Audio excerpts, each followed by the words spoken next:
Know a lot about golf.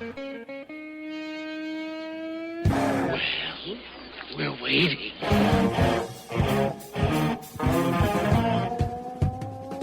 It is us. It is that time, so we decided we'd show up. Contractual obligations being what they are. We are those weekend golf guys. I am John Ashton. He is Jeff Smith. I am in the studio. He has slipped the surly bonds of the golf course in Edinburgh, Indiana, the Timbergate Golf Course, and he has found himself once again in one of his favorite let's hang out for a while places, South Carolina. Big shock there, right? Beaufort, Bluffton, Hilton Head area. Yeah. You know what?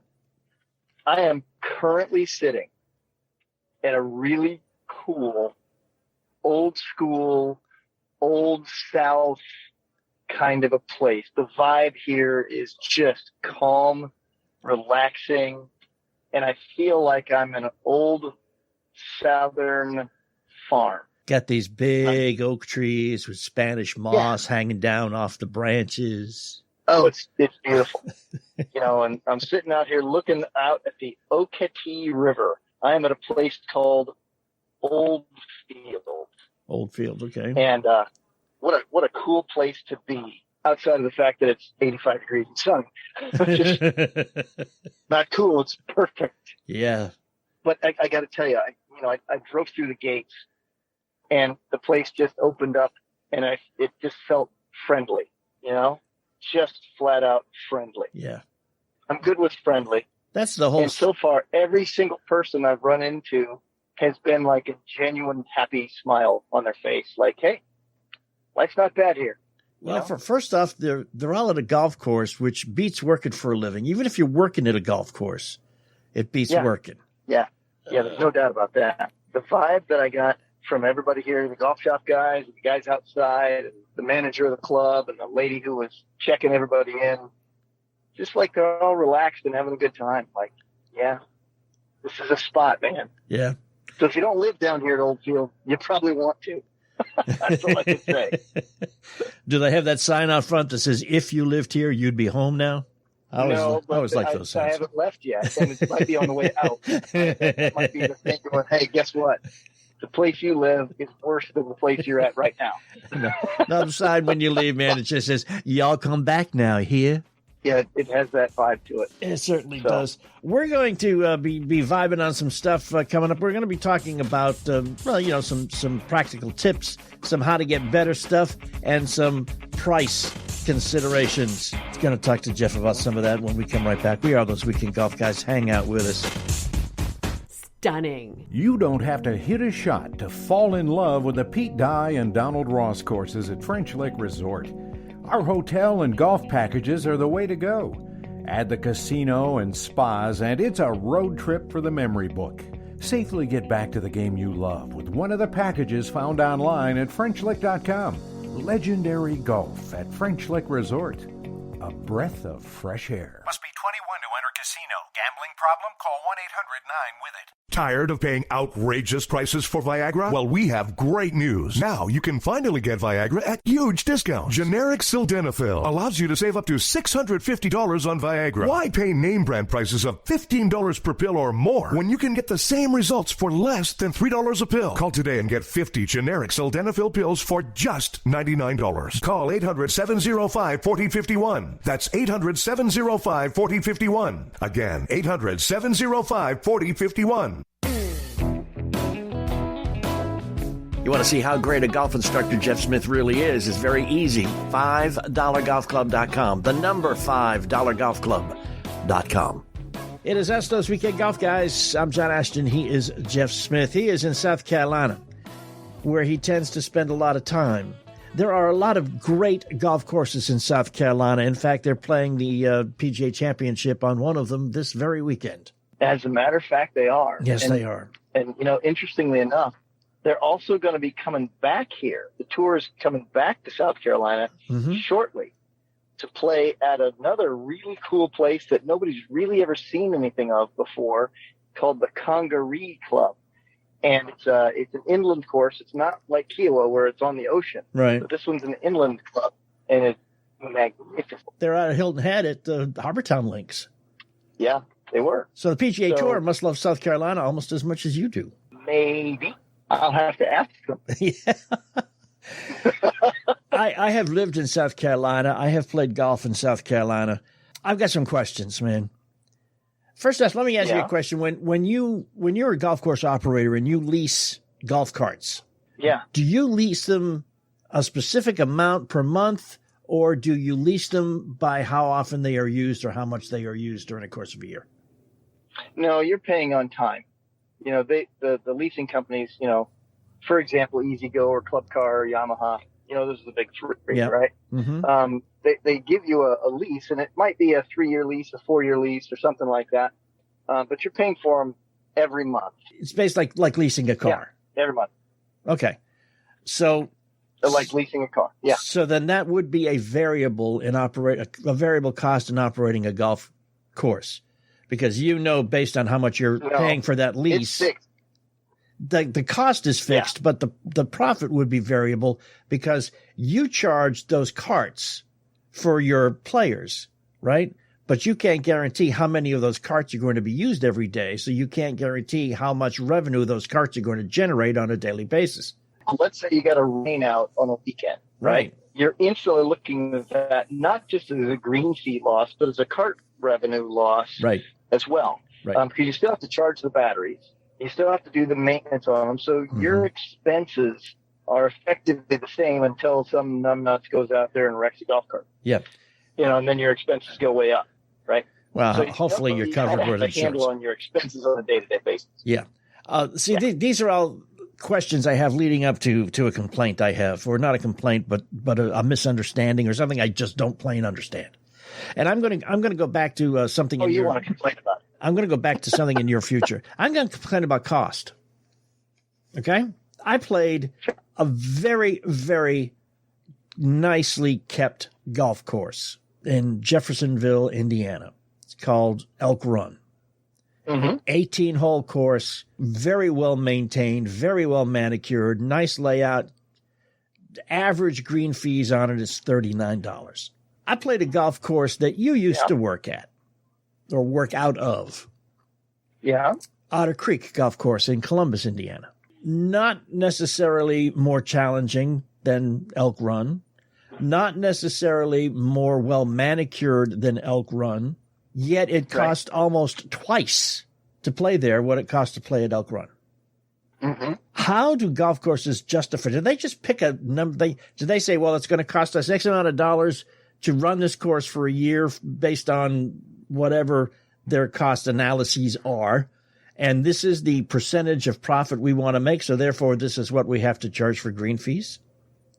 Or are the amenities available and how they feel about their course, do they come into play when they set the greens fees? Because some of them, I've played some expensive golf courses, man, that cannot come close to justifying the amount of money they charge to play there. I get it. All right, I'm going to put my golf professional / general manager hat on since I've served as both. Okay. Because I hear this conversation, and I think it's really important that everybody understands like all the parameters that go involved with this. Let's talk about the price of asphalt, because it just shoots through the roof. And then the cart paths that you have to replenish because of the golf carts. And if you got a hillier golf course, it's harder because the installation's tougher, right? It's more expensive. Right. And if you want to have certain areas that are wider than others, so you're looking at the square footage of how much it is. And so just the cost of replenishing the stuff that gets broken. For example, weather in the winter. Let's say you're in a more northern golf course like Otter Creek, right? Is farther north than Elk Run by an hour and a half. But that hour and a half is a few degrees each and every night in terms of temperature and breaking up cart paths, freezing and thawing and freezing and thawing and stuff like that, right? Okay. All right, so there's a cost to that. And Otter Creek, as you know, is a 27-hole facility. Even though you may have only played 18 of them, they're a 27-hole facility. So they have a larger cart fleet than an 18-hole facility would have. So the expenses are higher there on keeping the charge than making sure cart paths go all the way around and do all that stuff. So those are factors that every golf course has to deal with as expenses and knowing that they're going to come up with further incurred expenses just that are related to the golf carts, which means that it's related to the total price. Mm-hmm. So you've also got staffing. If you've got, let's say, like a 27-hole golf course versus an 18, you gave two great examples of one of one and one of another.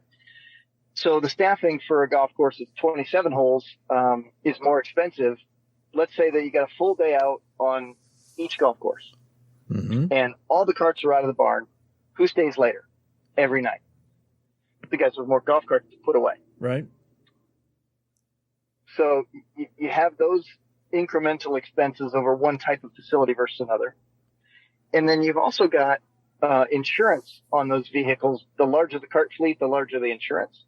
The larger the damage waiver, the more potential for all that stuff to be screwed up, right? So there's basically we're talking about economies of scale, smaller scale, smaller problem.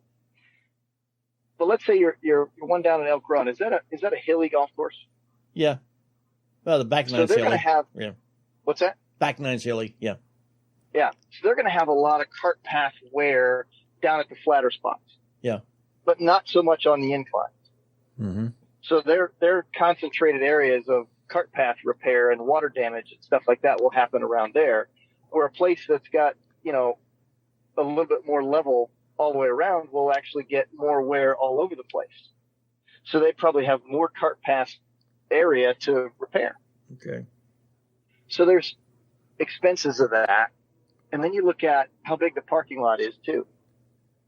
Mm-hmm. 18-hole facility versus 27. The 27's got a lot more parking lot. Right. With a lot more asphalt they got to come up with. Yeah. So building size is probably about the same, right? No matter how many people you're running through, you can kind of look at the facility and go, it's about the same. Right.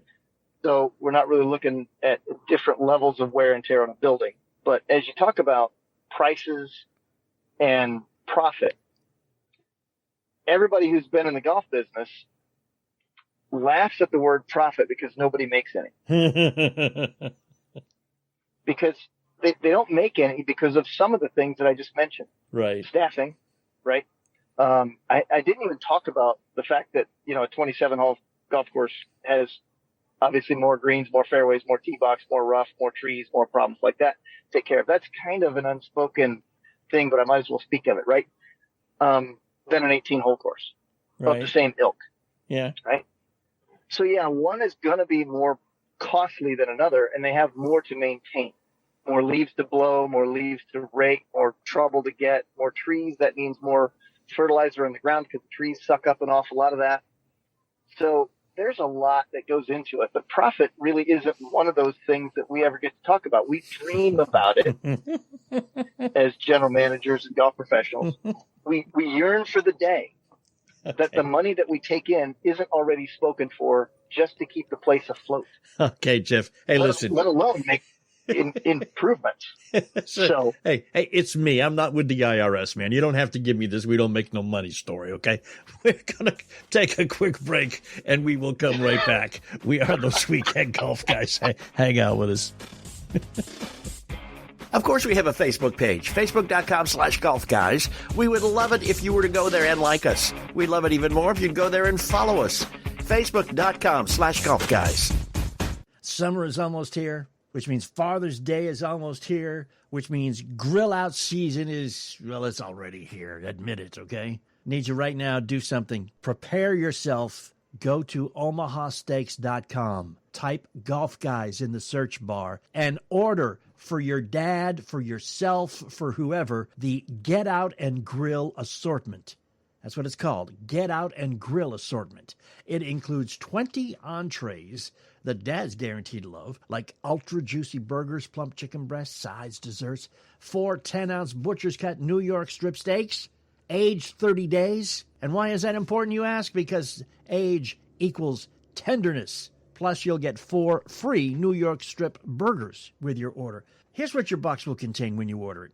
Just go to omahasteaks.com, type in Golf Guys, say you want the Get Out and Grill assortment. You get 4 10-ounce butcher's cut New York strip steaks. You get 4 boneless chicken breasts. That's a whole pound. You get 4 5-ounce Omaha steak burgers. You get 4 3-ounce gourmet jumbo franks. You get a 16-ounce package of Omaha Steakhouse fries. You get 4 4-ounce caramel apple tartlets, a 1 ounce of signature seasoning, and then they're going to throw in 4 5.3-ounce New York strip burgers free. You can cook it all for Dad. I suggest you keep the caramel apple tartlets for yourself. Those are to die for. The Get Out and Grill assortment, you need to order yours simply by going to omahasteaks.com, type Golf Guys in the search bar, and say, yes, I want that Get Out and Grill assortment. Check it out. You're going to be going back because steak is delicious, and Omaha Steaks is the best place to get it. Delicious steak shipped right to your home. It doesn't get any better or more convenient. omahasteaks.com. Type Golf Guys in the search bar and order Dad that Get Out and Grill assortment.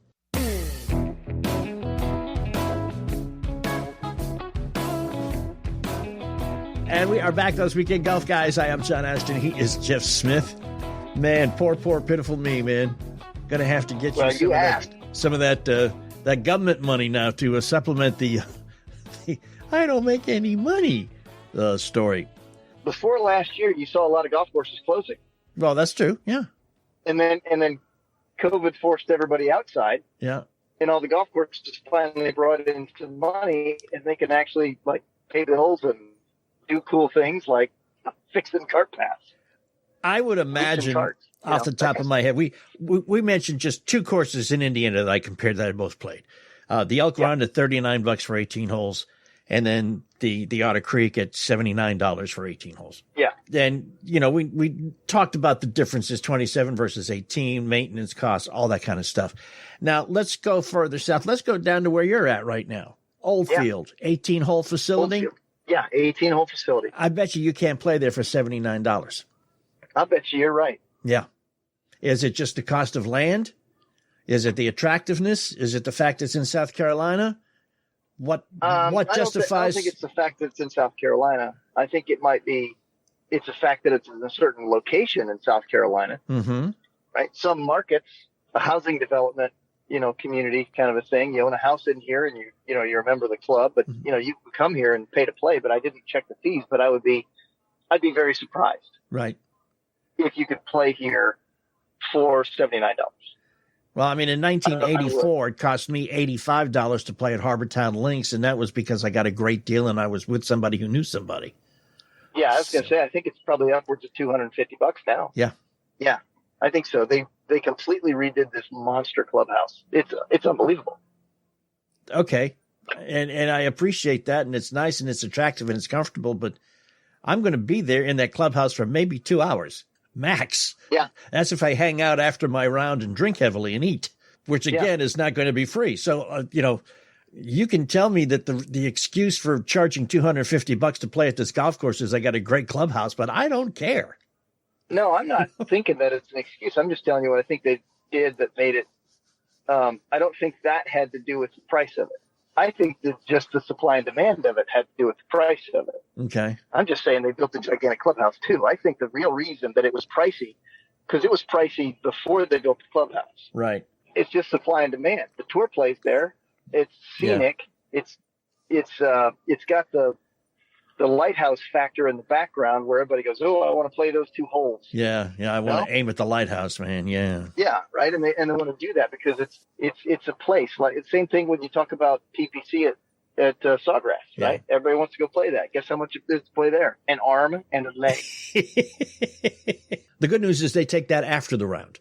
So it is, because you need them to get them to round that course. You're going to need every limb you've got. That's right. It makes me wonder if all the mounding that they did, if that's actually dirt underneath there, or is that all just the arms and the legs that people pay to just pile them up with grass on top? I would imagine another factor too go back to my original comparison with Elk Run in Jeffersonville, Indiana, Otter Creek in Columbus, Indiana. I have no idea who designed Elk Run, but Otter Creek was designed by a big name golf architect. Yeah, Robert Trent Jones. Yeah. And then the other 9 holes was designed by his son, Reese. So I would imagine that would contribute to the cost also. Not just that I would think so. I mean, because you pay a lot more for Robert Trent Jones to design a course than, Joe McGillicuddy. You know what? Timbergate is a pretty good deal. It's a Fuzzy Zeller design golf course. Yep. That's a big deal. Yep. Right? But at Timbergate, where I work, you can play there for $40 with a cart. Yeah. That is a great steal. That is a great steal because it's Fuzzy's other two courses in Indiana. You can't get close to them for $40. Well, you can. I mean, there is that whole you can drive in the parking lot and go in and sit down and have a burger and stuff like that, right? And you're right next to those golf courses at that price. Yeah, and a Fuzzy's vodka and tonic, you can do that. But yeah, I think so. I think you might be able to walk out on the driving range and on the putting green and putt around and be very close to those golf courses for $40. You can, but the greens fees are a tad higher, just a smidge higher than $40. It's just the cost is just. I mean, because I played, and I'm not going to mention the name of the course for two reasons. One, I do not want to besmirch them, and the other is I can't remember it. But it was in Cobb County. Really the fact that you just don't want to besmirch them. That's really what it was, isn't it? Yeah. It was in Cobb County, Georgia, and it was, again, it was in the late 80s, early 90s. It was close to $100 to play. I had been told prior to going there, oh yeah, it's expensive, man, but it's worth it. Well, okay. It was a fun time. I enjoyed it. For $100, I would never go back, but I enjoyed playing there the time I played, and I paid $98 for the greens fees, and it was fine. But the thing that really got me is I went in at the turn, the guy I was playing with, and I went into the clubhouse. And we ordered one hot dog, one bag of chips, one drink. And the woman came and put the stuff down for both of us. And she looked at me and she said, that'll be $17. And I said, oh, I'm not paying for both. She said, no, I know. That's $17 for a hot dog, a bag of chips, and a drink. I will chime in on this one. So I was at a ski resort in February with my wife, and I'll be glad to besmirch them. I was at Breckenridge, Colorado. Okay, and so we got there and we paid a hefty fee to go ski for the day. Right, it was about $200 a piece ski.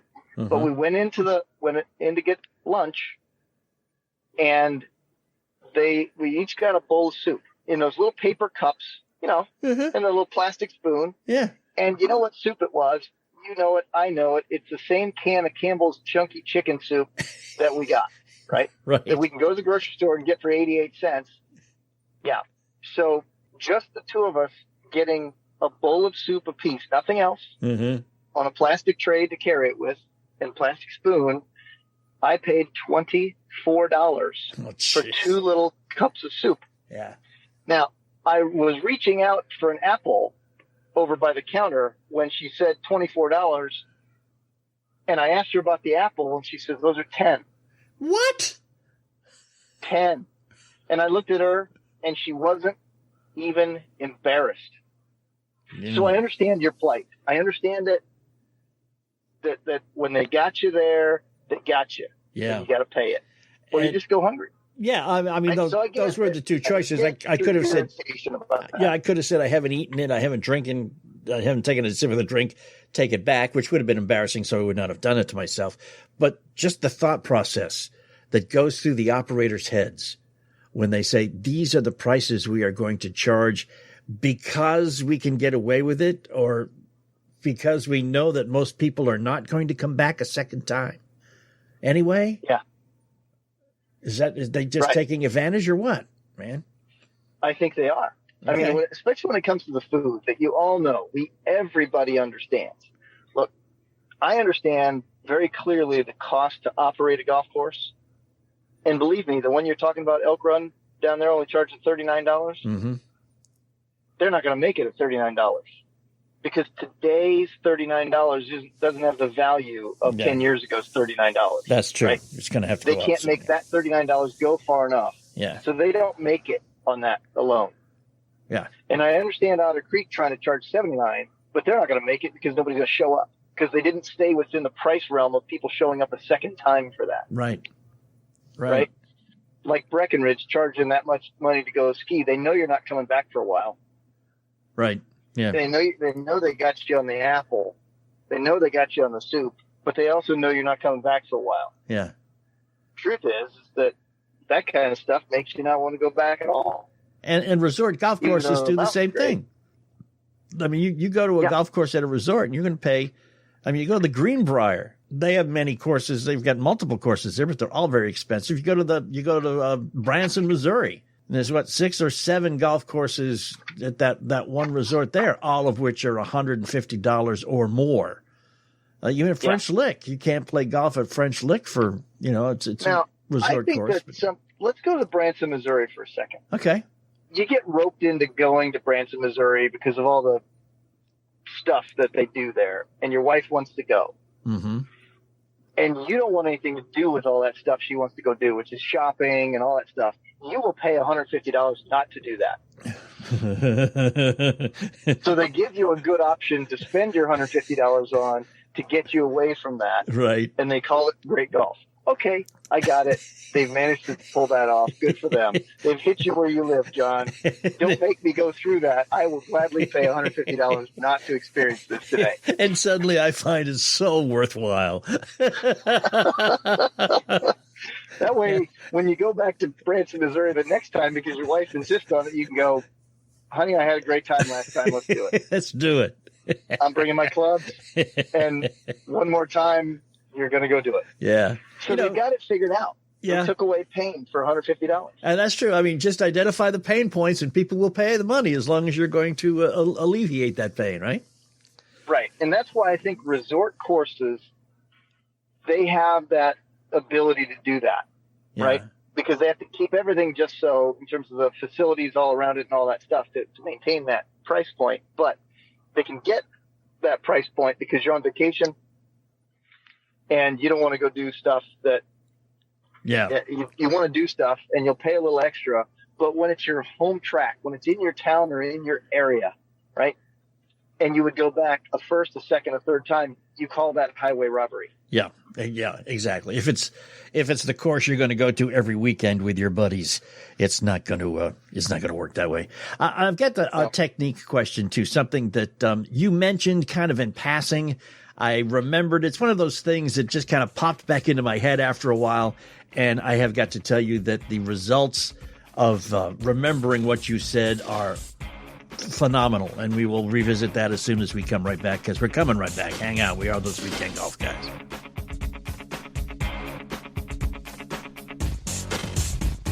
Kicking back with a good cigar, it's a reward. It's a tradition. And if you've been going to a gas station or convenience store, it's expensive. It's time to try FamousSmoke.com. Famous delivers your favorite cigars right to your doorstep at America's lowest prices. You know what you buy at a gas station? Gas. Beef jerky, lottery tickets, not cigars. That gas station doesn't watch their humidor like we watch ours. Filled to the rafters with over 1,000 brands like Romeo, Drew Estate, Rocky Patel, Fuente, Macanudo, and more. Millions of cigars in stock, shipped fast, and guaranteed to arrive at your door fresh and ready to smoke. No gas station guarantees that, but we can, because cigars have been our family business for over 80 years. Here's our best deal yet. Go to FamousSmoke.com and use promo code $10 at checkout. That's $10. We'll take $10 off your $50 order. If you want real cigars, trust a real cigar shop. Famous Smoke Shop, and save $10 now with promo code $10. Only at FamousSmoke.com.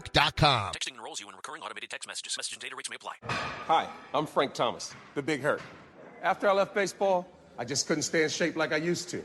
Turns out, once you hit 40, your body has less free testosterone, and that can make it harder to get into shape. So I got back into the game with Nugenics. I'm feeling stronger with a lot more energy and drive. You want to get back into shape? Get Nugenics. All you have to do is send one simple text.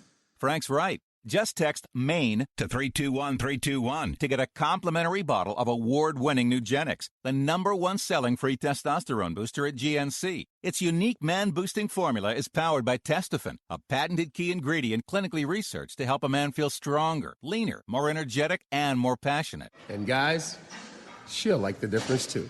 Nugenic samples are not available in stores. To get your complimentary bottle, text MAIN to 321321. That's MAIN to 321321. Of course, we have a Facebook page, facebook.com/golfguys. We would love it if you were to go there and like us. We'd love it even more if you'd go there and follow us, facebook.com/golfguys. I promised we'd be back, and here we are. I have yet to lie to you. I am John Ashton. He is Jeff Smith. He is not at the Golf Cave at Timbergate Golf Course in Edinburgh, Indiana at the moment. He is at Old Field down there in, is it Beaufort or Beaufort, South Carolina?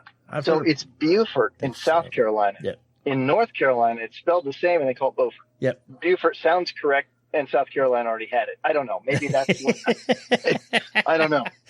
Whatever. It matters not. It's close to Hilton Head. That's all you have to do. It's close to Hilton Head. It's somewhere between Bluffton and Beaufort. And Frogmore's in there too, man. That's my favorite town. Yeah, in South I know. Carolina. Frogmore. Frogmore's not far from here either. So I was playing golf a couple days ago this past week. I was addressing the ball, and, I told you that I had taken everything you have said to me over the course of the last few years to heart, specifically about how to aim. This is with irons, okay? How to aim, how to determine where the club face should be vis-a-vis addressing the ball, how to make sure it's in the right, it's straight, perpendicular to the ball at address, how to place the head of the club at the right relationship to the ball, which for me is moving it a little bit closer to me so the toe is closer to the ball at the rest at setup, okay? And then there was one other thing you told me, and I do this pre-shot routine every time I set up. It doesn't take a whole lot of time, and it doesn't take anywhere near as long as looking for a ball I hit into the woods because I didn't go through that routine. But there was one thing you had mentioned about weight, some of the, little things you say about haven't seen your feet in like forever and stuff like that about weight. But the other thing you said was to I was wondering if it was going to slip on by or if you were going to grab that one and internalize that. I guess we know the answer now. It only bothers me a little bit. But the other thing you said about weight was that specifically during the swing, I should try to keep my weight on the inside edge of my back foot. It just popped into my head about a week ago. I went, oh, wait a minute. I've been forgetting about that part. So I started doing that on the last two rounds, and my iron shots specifically have been crisper, straighter, and farther. Is that simply because of weight, or what's up with this, man? Okay, so because you are the kind of swinger that when you make a backswing, your lower body pivots, and when it does pivot, it pivots onto the back leg because of how your particular body works. Not everybody's does. Okay. Some people pivot in their lower body and they actually start moving and their hips start moving toward the target, and they use their left leg, their front leg more to pivot around. And some people use the legs equally and the hips equally, and they wind up twisting around that guy that pivots in a barrel kind of a thing, where he's just twisting around the center. Okay. Right? But you and I are similar in the fact that when we pivot on our backswing, we both wind up on our right hip. So what I told you was essentially like a baseball pitcher with his foot on the rubber and his foot angled in. Torque up on that right leg, and then all of a sudden he could torque around it and then push off of it. So effectively what I just gave you was more force in your lower body by knowing how you pivot, and I told you how to load better so that you could unload better. That's what I told you. So is the unloading also, I can imagine the unloading would be responsible for the distance and probably it sure even as heck helps, right? Because let's say that you stood there just flat-footed, and then your lower body would be only involved in effectively holding you in place, but not really provide any extra oomph. So I would think pretty seriously about going, some extra oomph here. Let's load while I'm going back. Now, that's not for everybody, John. I mentioned, you're about a third of the golfing population, and I happen to be in that same third. Mm-hmm. But about a third of the golfing population, when they pivot back on the way back, that their weight actually transfers to the front foot, and the other third transfers, kind of stays in the middle. Okay. And they load differently. Yeah. So, what I gave you was for you, not for the full golfing population that's Right. listening to this show. Right. Which again speaks volumes as to why someone would try to search for a teacher / coach that did not believe there was only one true way to do things. Because if somebody believed there was only absolutely right. Because like you're saying, that a third of the population or 2/3 of the population does it differently from the way you and I do it, which means that the That's advice right. you gave to me would not work for 2/3 of the population. Which is why I continue to say it this way on the radio, so that everybody who's listening will understand that very same thing. Going, hey, guess what? I should probably take that into consideration when I see any bit of golf instruction printed anyplace, including the stuff that I do. Yeah. Right? Yeah.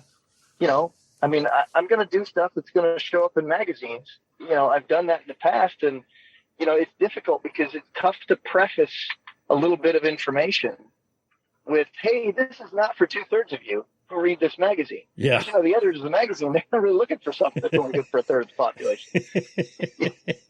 Go figure. But that works for almost all of the advice and the technique that you could give. There is no one way.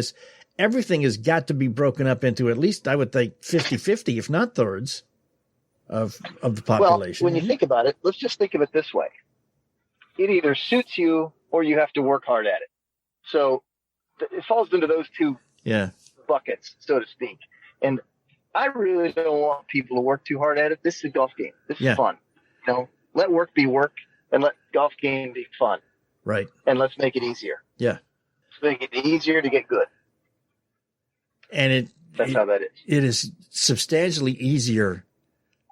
I mean, a lot of the people who have said, I've never had a lesson, basically, maybe they have had a lesson, maybe it didn't work. So they're discounting it completely. Well, that really wasn't a lesson. That was just some bad advice I got that I paid for. But that's the thing. We do that all the time. Like we do that in the financial world too. We got our guy who is, or does our thing and tells us what we think we want to hear. Yes, we're doing well. Really? Yeah. Compared to what?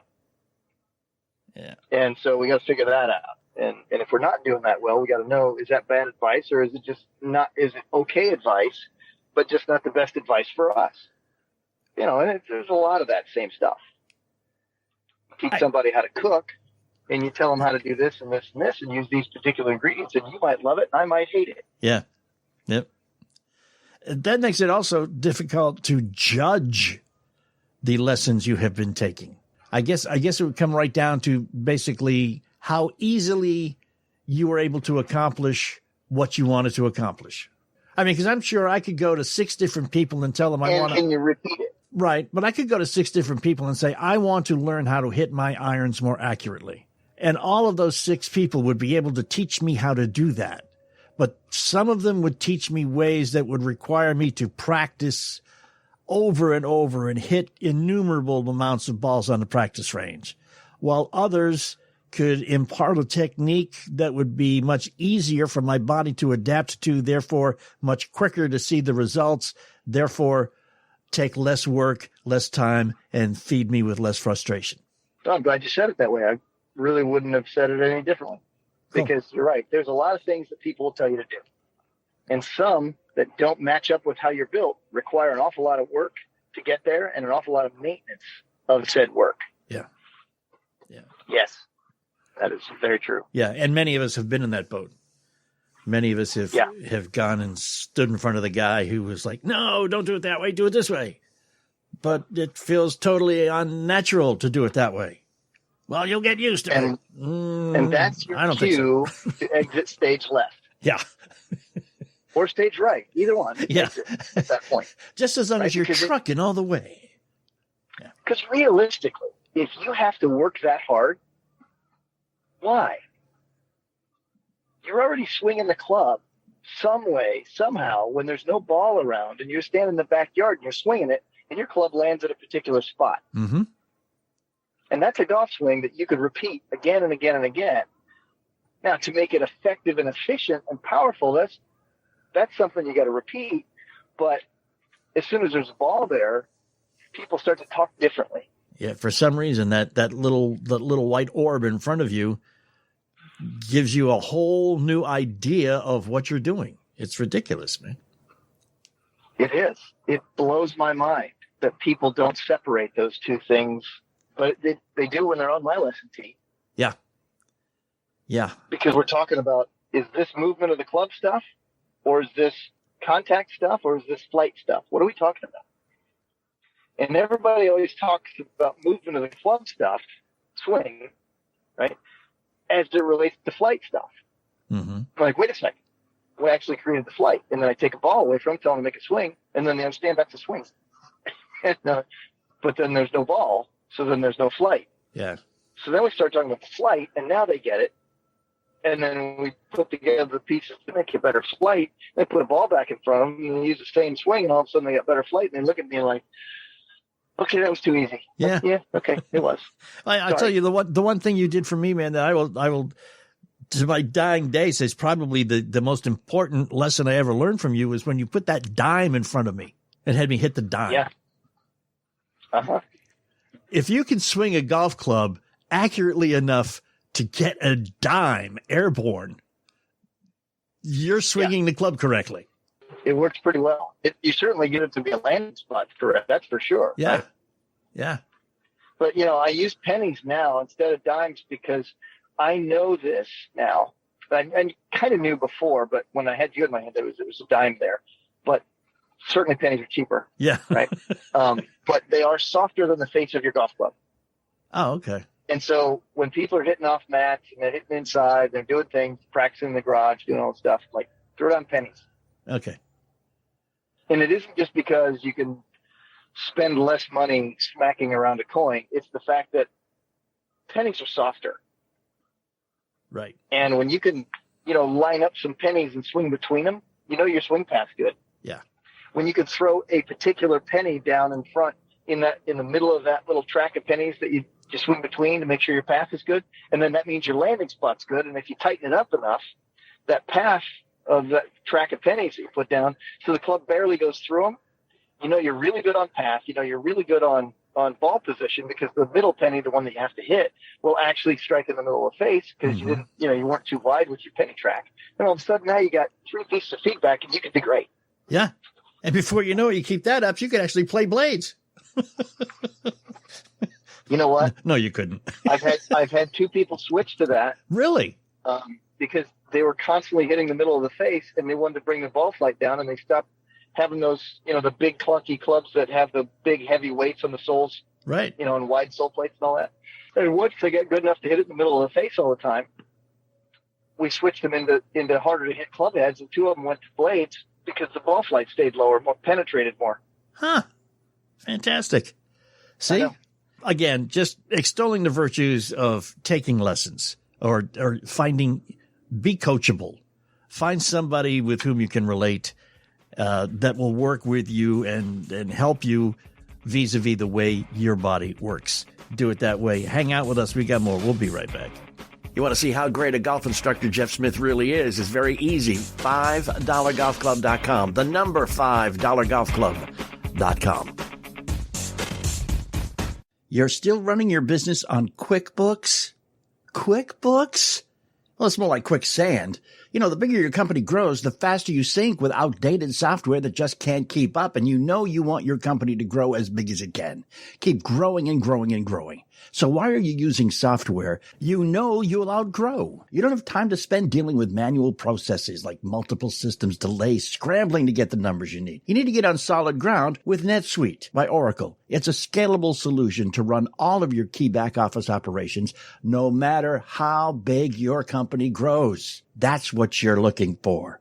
NetSuite helps you automate your key business processes. Close your books in a fraction of the time. Think days, not weeks. Right now, NetSuite's offering a one-of-a-kind financing program only for those who feel they're ready to graduate from QuickBooks. Head to netsuite.com/golfguys. That's special financing for you graduates at netsuite.com/golfguys. netsuite.com/golfguys. Have current events affected the ability for you to pay your bills? Has your credit card debt overwhelmed you? Has your income decreased because you're working less, or have you lost your job? Credit Card of America may be able to help you find a solution to this problem. We offer a free, no-obligation consultation to learn how you can cut your payments by up to half and potentially lower your interest down to zero. Credit Card of America is an A+ rated nonprofit company that will work on your behalf. Credit Card of America is licensed in all 50 states and has counseled over 1 million consumers struggling with debt just like you. Let us help you analyze and prioritize your debt. Negotiate with your creditors to reduce interest and payments. Set up one affordable monthly payment and provide ongoing education and support. Call now for a free no-obligation consultation and learn how you can become debt-free. Call 800-672-6925. That's 800-672-6925. 800-672-6925.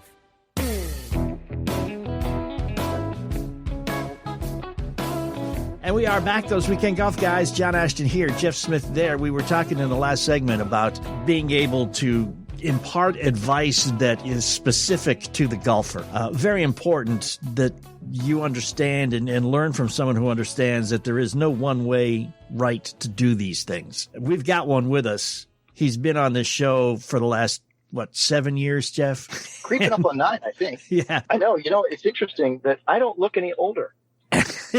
Yeah. He's got a picture in the golf cave that is aging, however. So let's talk about let's talk about that golf cave, man. Let's talk about that facility that you have with the latest and the greatest high-tech equipment that can not help people learn, but help show people what it is they've learned, basically. The proof is great because certainly I've got the video from the face on and down the line. I use the Swing Catalyst software for that. And I've got my force plates. I got my Smart to Move force plates. And I get to show all this stuff, this data of what's going on. How do we load? How do we unload? What's right for this person?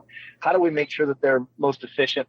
And of course, I've got all the launch monitor information from my Foresight GC quad in there, and I've got my K vest that you put things on your body and straps around, and you see these things and you go, wow, my body's actually doing this and this and this. It really is cool. It really is. And we keep telling you how cool it is. And people are like, man, I kind of like to see that. We have a deal for you. Want to call it, we are calling it the Golf Cave Experience. We want you and your normal group. Get your buddies, get 4 of you total together. Sign up for a Golf Cave Experience at the Golf Cave at Timbergate Golf Course in Edinburgh, Indiana with Jeff Smith. Here's how it's going to work. 4 guys are going to have a conference with Jeff prior to arrival where you're going to tell Jeff what you need to work on. You're going to tell him what you think are those weakest points of your game. When you show up at the Golf Cave, you're going to spend 3 to 4 hours just working on what you said you wanted to work on. And I guarantee you, when you get done doing that, you are going to get the positive feedback and the proof you need to know that it worked. Then you're going to eat some lunch, and then we're going to go out, or all 6 of us are going to play golf. Your group, Jeff, and I. Jeff's there for kind of like a teaching round. I'm there for comic relief. It better be fun. You've seen my game. No problem. I know. So, True, I have. And then when we're done, we're going to come in and we're going to record a segment of the next week's radio show, and you guys are actually going to talk about what you've learned, what you've done. Just go thoseweekendgolfguys.com and just click on the link for the Golf Cave Experience and check it out. It's unbelievable what we do. We have so much fun doing it. thoseweekendgolfguys.com/Golf Cave Experience. And then you can come home and your group can go back out and just have so much more fun because you're going to play much better golf.